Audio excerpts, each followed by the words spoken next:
Light shop के episode 5 की शुरुआत एक मेट्रो के सीन से होती है, जहां यंग जी की वॉइस बताती है कि जो लोग मौत के करीब पहुंचने वाली सिचुएशन का सामना करते हैं, वो लोग अक्सर उठने से पहले एक तेज रोशनी देखते हैं। वो एक अंधेरी टनल से गुजरते हैं और अपने क्लोज लोगों से मिलते हैं। मेट्रो में हम एक आदमी को फोन पर बात करते हुए देखते हैं, जो कह रहा है कि वह बाद में कॉल करेगा क्योंकि वह मेट्रो में है। उसी समय हियन मिन ट्रेन में बैठकर अपनी गर्लफ्रेंड जियंग को टेक्स्ट कर रहा होता है कि उसने खाना खा लिया है और वो जल्दी ही उसे मिलने आएगा। जियंग रिप्लाई करती है कि वह बहुत लेट हो गया है। जियंग उदास और परेशान होकर उसका मैसेज पढ़ती है, जिसमें वह कह रहा है कि वह जल्द घर आ जाएगा। हियन मिन मैसेज करता है कि वह उसे बहुत मिस कर रहा है। जी यंग उसे रिप्लाई करती है कि वह भी उसे बहुत मिस कर रही है, लेकिन फिर वह रुक जाती है और रोने लगती है। हम देखते हैं कि हियन मिन ने एक बुके और एक रिंग खरीदी है ताकि वो जियंग को शादी के लिए प्रपोज कर सके, और वह खुश और एक्साइटेड है। इस बीच जी यंग अपना सामान पैक कर रही होती है, जिसमें उनकी एक साथ ली गई फोटो भी थी। वो अपनी नोटबुक में एक नोट पढ़ती है, जिसमें उसकी माँ ने उसे सलाह दी थी कि उसे हियन मिन को छोड़ देना चाहिए क्योंकि वह जी यंग को संभाल नहीं सकता। जी यंग वह नोटबुक डस्टबिन में फेंक देती है। अगले सीन में हम सेन हे को एक अपार्टमेंट के ब्रोकर के साथ अपार्टमेंट देखने जाते हुए देखते हैं, जिसमें ब्रोकर अपार्टमेंट की तारीफ कर रहा होता है, जैसे कि लॉन्ड्री रूम और बाकी फैसिलिटीज। हाईवान भी उनके साथ है, क्योंकि वो दोनों साथ मिलकर अपार्टमेंट चेक करने आए हैं। ब्रोकर उनसे पूछता है कि क्या वो माम बेटी है, जिससे वो दोनों अनकंफर्टेबल हो जाते हैं। जब वो अपार्टमेंट छोड़कर जाने लगते हैं, हाईवान सेनहे के गिरे हुए जूतों को ठीक से रखती है, लेकिन सेनहे मुंह मोड़ के चली जाती है, जो उसकी नाराजगी की ओर इशारा करता है। अगला सीन में हम देखते हैं हायु स्कूल से लौट रही होती है और उसकी मां छाता लेकर बाहर खड़ी होती है, क्योंकि जोरदार बारिश हो रही थी। जब हायु अपनी मां से अपने पिता के बारे में पूछती है, तो उसकी मां बताती है कि वो पहले ही बिजनेस ट्रिप पर निकल चुके हैं। हायु फिक्र करती है कि उसकी मां को भारी बारिश में बाहर नहीं जाना चाहिए था। मां बेटी के बीच एक क्लोज बॉन्डिंग है। फिर वो दोनों एक साथ घर के लिए निकलते हैं। हायु अपनी मां से पूछती है कि वो नए अपार्टमेंट में कब शिफ्ट होंगे, क्योंकि नया अपार्टमेंट स्कूल के पास होगा तो स्कूल से वापस आते समय उसकी मां उसे लेने कैसे आ पाएगी। लेकिन उसकी मां उसे प्यार से कहती है कि चाहे वे कहीं भी जाए, वह हमेशा उसके साथ रहेगी, और दोनों खुश होकर आगे बढ़ते हैं। बाद में हम देखते हैं कि जियुंग अपने दोस्तों के साथ घर लौट रहा होता है।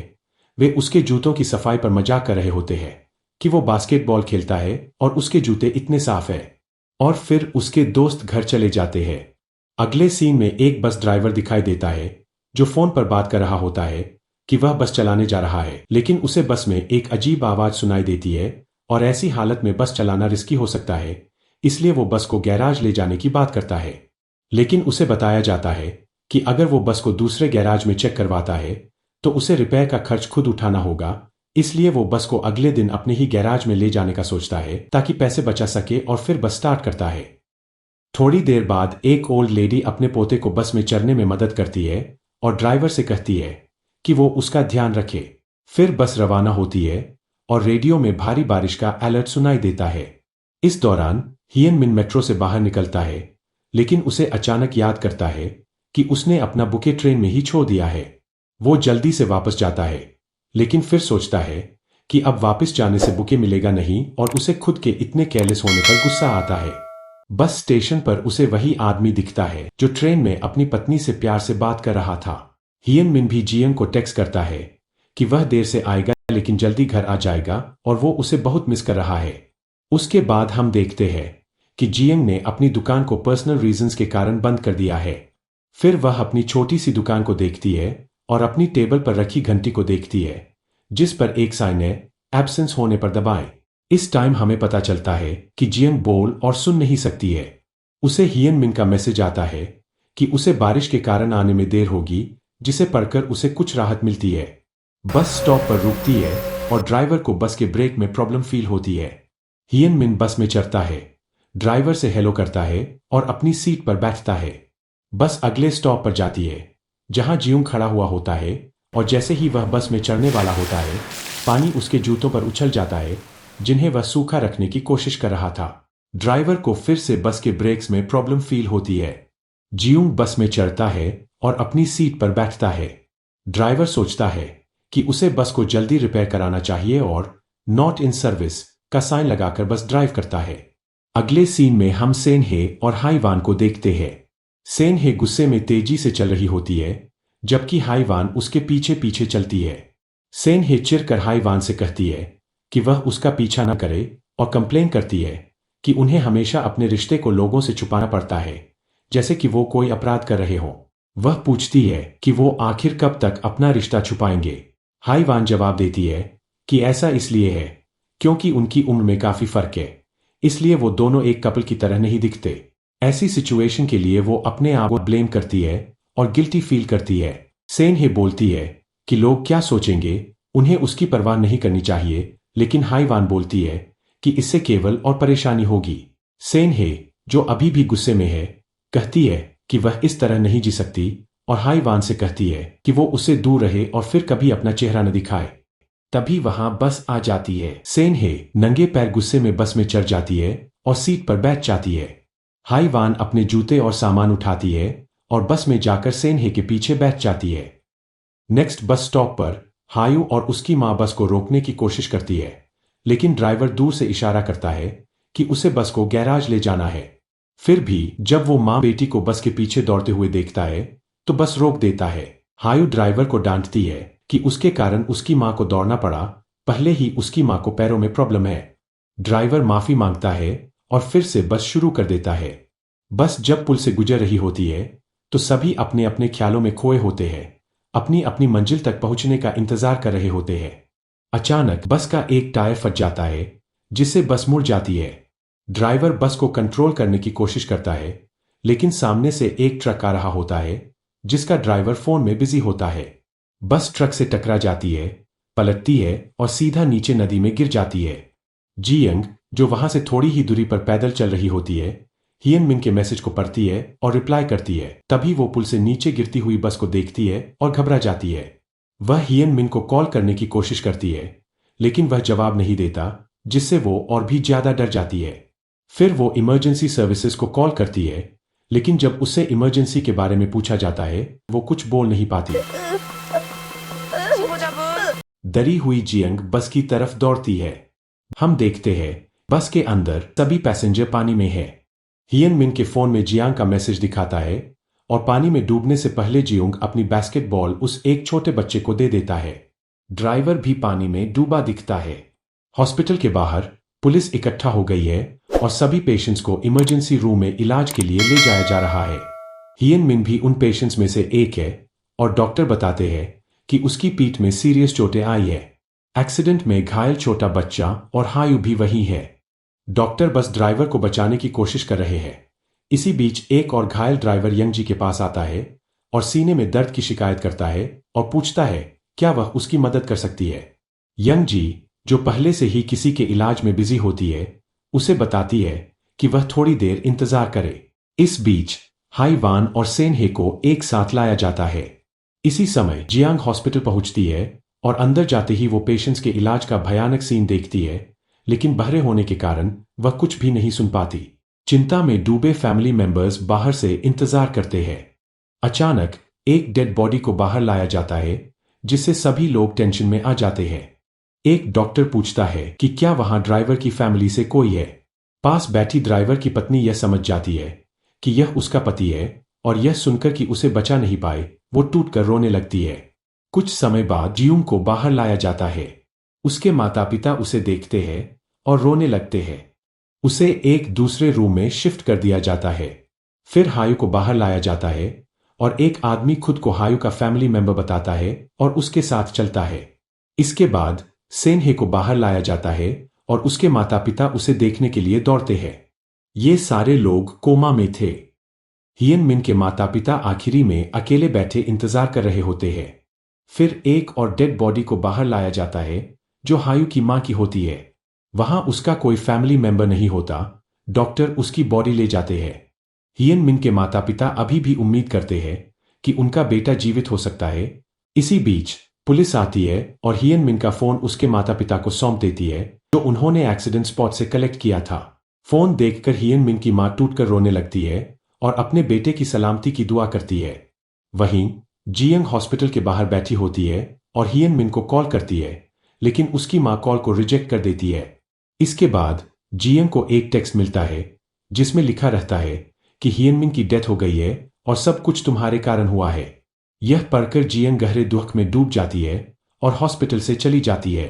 इसके बाद हियनमिन को बाहर लाया जाता है। वह अभी भी कोमा में था। उसके माता पिता आंसुओं के साथ उसका पीछा करते हुए उसे इमरजेंसी रूम में लेकर जाते हैं। हियनमिन के पिता जियंग को कॉल करने का सुझाव देते हैं क्योंकि उन्हें डर है कि वह परेशान होकर कुछ कर न ले। लेकिन उसकी मां हिचकिचाती है क्योंकि वह हमेशा उनके रिश्ते के खिलाफ रही थी, क्योंकि जियंग बोल और सुन नहीं सकती थी। फिर भी हियनमिन के पिता फोन उठाते हैं और जी यंग का मैसेज पढ़ते हैं जिसमें लिखा था कि वह हमेशा हियनमिन के साथ रहेगी, चाहे वो जहां भी हो। वही दूसरी ओर जी यंग अपने रूम में थी। वो अपनी और हियनमिन की फोटो को देखती है। हियनमिन की मौत की खबर सुनकर दुखी, वो गले में फंदा डालकर लटक जाती है। और हॉस्पिटल में हियनमिन के माता पिता जी यंग का मैसेज पढ़ के डर जाते हैं और उसे मैसेज करते हैं कि हियनमिन जिंदा है। उसी टाइम जी यंग मोबाइल में आया हुआ मैसेज पढ़ती है और वो लटकने से बचने के लिए बहुत कोशिश करती है। इसी कोशिश में उसके नेल्स टूटकर नीचे फ्लोर पर गिरने लगते हैं। वो बचने के लिए बहुत स्ट्रगल करती है पर नहीं बच पाती। लास्ट सीन में सभी कैरेक्टर्स को लाइट शॉप के पास की अंधेरी गली में जाते हुए दिखाया जाता है जो उनकी इमोशनल जर्नी को दर्शाती है। एक आवाज आती है जो बताती है कि जब वो सब कोमा में थे तो उनकी आत्माएं आपस में एक साथ शेयर किए उनके प्यार, दर्द और किसी अपने को खोने के एक्सपीरियंस के कारण एक दूसरे से जुड़ गई थी। हाई वान हमेशा सेन हे के पास दिखाई देती है। हायू अपनी मां के साथ चल रही होती है और जी यंग हाइमिन के साथ दिखती है। और इस इमोशनल थॉट के साथ एपिसोड 5 खत्म होता है। एपिसोड 6 की शुरुआत एक डॉक्टर से होती है जो एक बैग खोलता है और उसके अंदर जी यंग की डेड बॉडी दिखाई देती है। डॉक्टर की असिस्टेंट कहती है कि इस तरह की स्थिति में जाने से पहले जी यंग को बहुत दर्द सहना पड़ा होगा। डॉक्टर अग्री करते हुए कहते हैं कि कुछ दिनों में जी यंग सब कुछ भूल जाएगी और आगे बढ़ जाएगी। फिर वो असिस्टेंट को शरीर को फ्रीजर में रखने कहते हैं। इसी बीच हम देखते हैं कि जी यंग एक बेंच पर बैठी है, किसी का इंतजार कर रही है। एक बस आती है और हियनमिन उसे दूर से हाथ दिखाता है। उसे देखकर जी यंग खुश होती है। अगले सीन में पता चलता है कि जी यंग मर चुकी है और मरने के बाद उसके साथ क्या क्या हुआ वो अब हमें पता चलेगा। फिर हम देखते हैं कि जियंग बेंच पर बैठी है, अपने हाथों को देख रही है। उसे हियनमिन का हाथ पकड़ने की याद आती है। उसे मैचिंग फोन कवर गिफ्ट में दिए थे और उन दूसरी यादें भी जब वो दोनों मंदिर गए थे और जी यंग जो सुन नहीं सकती थी फिर भी प्यार से सुनने की कोशिश कर रही थी। उसी बेंच पर बैठे हुए जी यंग बोलने की कोशिश करती है और आखिरकार उसकी आवाज निकलती है। वो हियनमिन का नाम पुकारती है और उसे अपने प्यार का इजहार करती है। तभी नॉट इन सर्विस साइन वाली एक बस आती है और हियनमिन उस बस से उतरता है, लेकिन जी यंग को पहचान नहीं पाता और चला जाता है। ये वही सीन था जो फर्स्ट एपिसोड में हमने देखा था। जी यंग उसे उदासी से देखती है। थोड़ी दूर चलने के बाद हियनमिन अचानक गिर जाता है। अगले सीन में हम दो वर्कर्स को देखते हैं जो रात के समय घर के मालिक के कहने पर उसके सामान को कलेक्ट करने के लिए जी यंग के घर में आते हैं। वे पैकिंग करने लगते हैं। काम करते हुए एक आदमी अजीब आवाजें सुनता है, लेकिन वो उन्हें नजरअंदाज कर देता है। दूसरा आदमी बेल को देखकर कहता है कि जी यंग बहरी थी। ये सुनकर पहला आदमी कहता है कि उन्हें तुरंत घर छोड़ देना चाहिए। दूसरा आदमी पूछता है तो वो संकोच से जवाब देता है कि लगता है लड़की अभी भी घर में है। फिर सीन दरवाजे के दूसरी तरफ शिफ्ट होता है और ऐसा लगता है कि शायद वहां कोई है। अचानक घर के अंदर हम हियनमिन को देखते हैं जो कि कंफ्यूज लग रहा है, ये सोचते हुए कि वो कहाँ है, और फिर गिरकर बेहोश हो जाता है। दूसरे दिन हियनमिन वापस बस से उतरता है और इस बार उसे जी यंग के द्वारा की गई टैपिंग की आवाज सुनाई देती है, लेकिन वो इसे नजरअंदाज कर देता है और आगे बढ़ता है, लेकिन थोड़ी दूर जाने पर गिर जाता है। जी यंग उसे देखती है और उसके पास जाती है। नेक्स्ट सीन में एक कपल जो एक फिल्म देखते हुए दिखाता है। तभी लड़की को कुछ आवाज सुनाई देती है।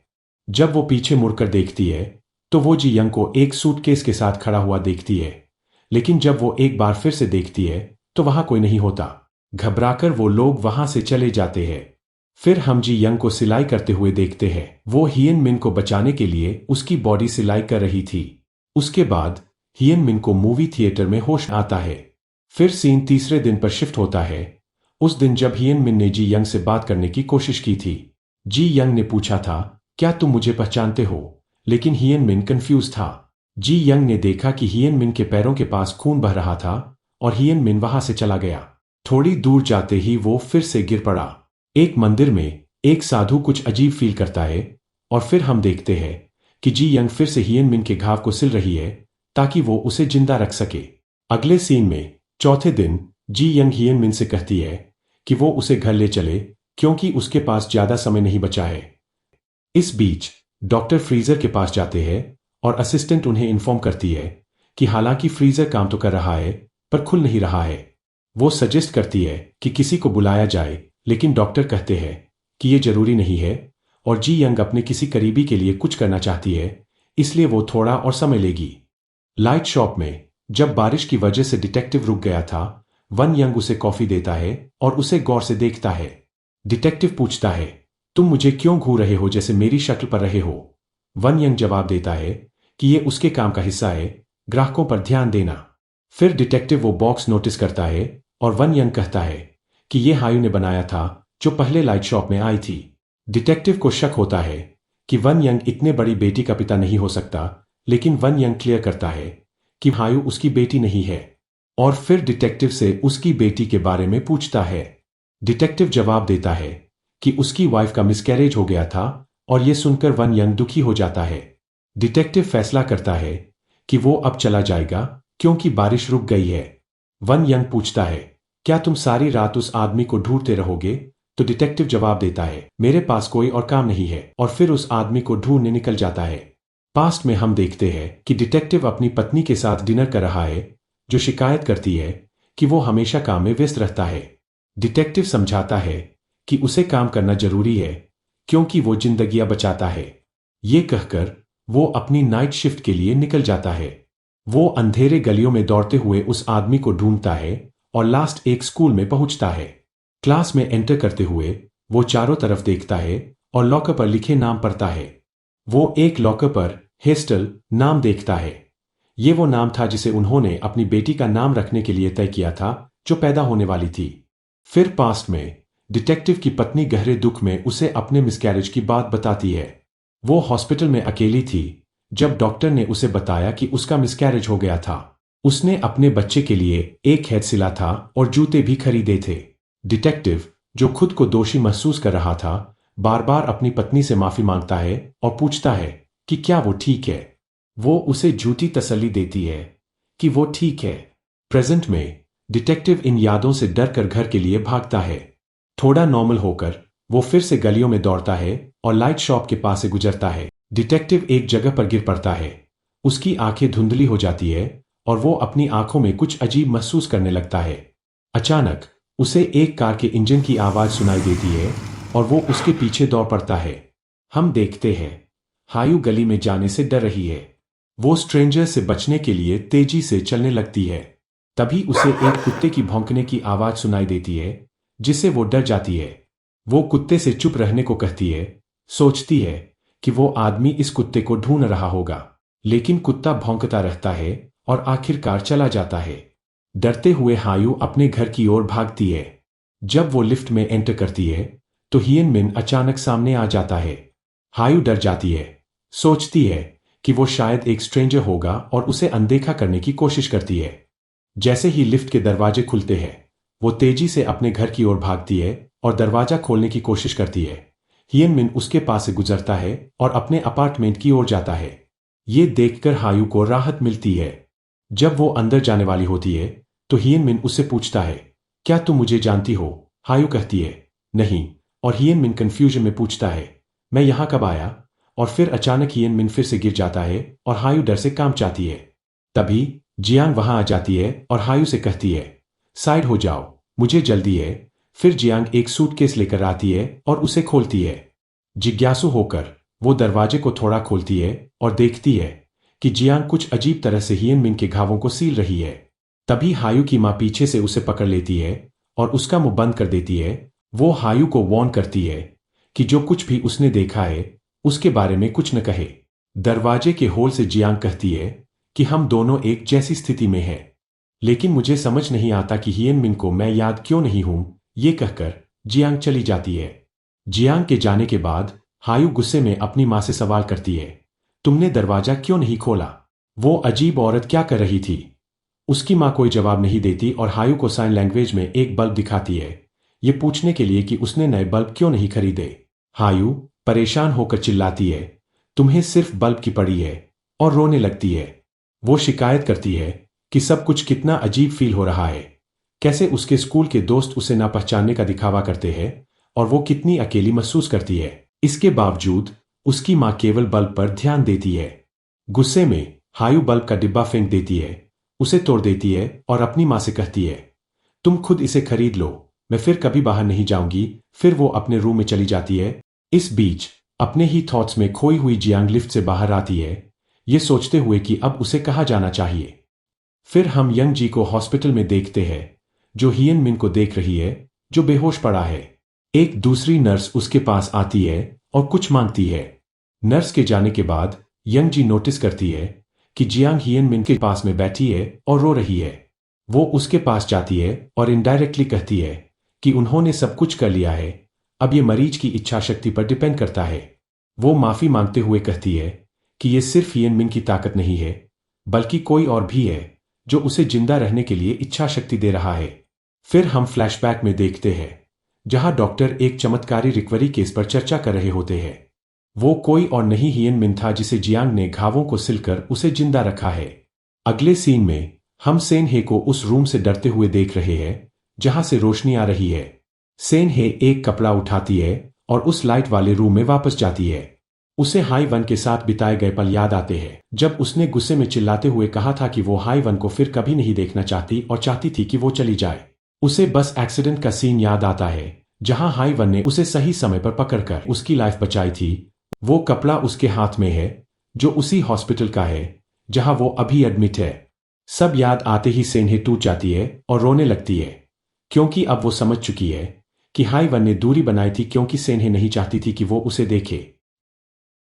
इसी दौरान यंग जी अपने वर्क प्लेस पर लौट आती है और अंदर एंटर करती है, जहां एक लड़का बास्केटबॉल के साथ बैठा हुआ दिखता है।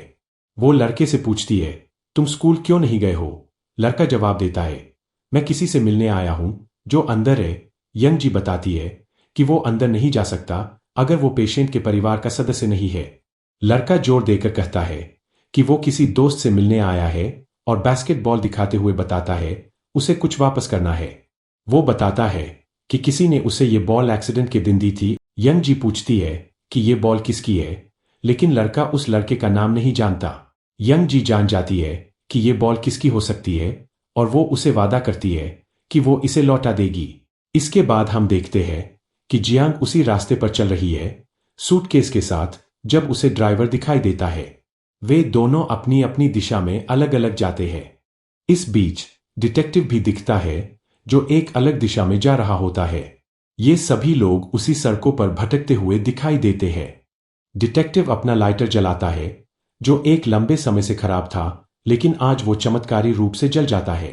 वो हैरान होकर अपनी शैडो देखता है और देखता है कि उसके सिर का आधा हिस्सा गायब है। बाद में डिटेक्टिव लाइट शॉप में एंटर करता है और एक कॉफी मांगता है। कॉफी पीते हुए वो बताता है कि वो कुछ भी स्वाद नहीं महसूस कर पा रहा है, उसे ये अजीब लगता है। डिटेक्टिव कहता है कि उसे ऐसा लग रहा था कि कुछ गड़बड़ है और ये उसकी बॉडी से जुड़ा हुआ है। वन यंग उससे पूछता है कि उसे ये एहसास कब हुआ। डिटेक्टिव अपना लाइटर काउंटर पर रखता है और बताता है कि ये लाइटर उसकी पत्नी ने उसे हाउस वार्मिंग गिफ्ट के तौर पर दिया था। वो कहता है कि उसे हमेशा से कुछ गलत महसूस हो रहा था। वन यंग उसे बताता है कि उसे खुद ही सब कुछ समझना होगा, क्योंकि कोई और ये नहीं देख सकता कि क्या हो रहा है। वो समझाता है कि लाइट शॉप में कई तरह के लोग आते हैं। डिटेक्टिव अपनी शंका जताता है, क्या ये एक्चुअल में सिर्फ एक लाइट शॉप है, और पूछता है, ये जगह असल में कहाँ है? ये जगह बहुत अजीब फील होती है, क्योंकि यहां रात कभी खत्म नहीं होती। वो सवाल करता है कि क्या ये जगह अजीब है या फिर वो खुद अजीब है। वन यंग इस सवाल का जवाब देते हुए कहता है, मैं भी यही सवाल करता था। फिर धीरे धीरे वो अपने सनग्लासेस हटाता है और हमें ये दिखाता है कि उसकी आंखें बिल्कुल बिल्ली जैसी हो गई है। एपिसोड यहाँ खत्म हो जाता है। चैनल को सब्सक्राइब करना मत भूलना और वीडियो के नोटिफिकेशन के लिए बेल आइकन प्रेस कर देना। मिलते हैं अगले एपिसोड में।